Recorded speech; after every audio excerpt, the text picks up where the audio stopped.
మాట ఎంత మాట. ఇది క్షాత్ర పరీక్షయే గాని క్షత్రియ పరీక్ష కాదే. కాకూడదు, ఇది కుల పరీక్షయే. అందువా నీ తండ్రి భరద్వాజుని సంభవం ఎట్టిది. అతి దుముక్షాకరమైన నీ సంభవం ఎట్టిది.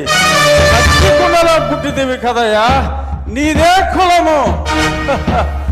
అంతేగాక ఈ కుల గురువైన వశిష్ఠుడు దేవకీ వేషయకు ఉర్వశీ పుత్రుడు కాడా, ఆయనదే కులము. ఆయన పంచమజాతి కన్యకు అరుంధతి యందు శక్తిని, ఆ శక్తి చండాగణ యందు పరాశరుని, ఆ పరాశరుని పల్లె పలుచైన మత్స్యగంధి యందు మా తాత వ్యాసుని, ఆ వ్యాసుడు విధవరాండ్లైన మా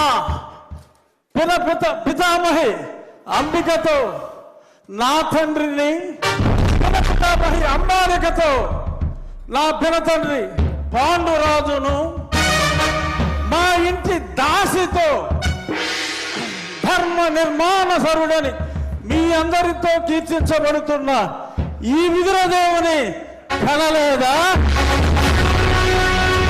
నాతో చెప్పిందేమయ్యా? బట్టి క్షత్రబీజ ప్రాధాన్యములతో సంకరమైన మా గురువంశము ఏనా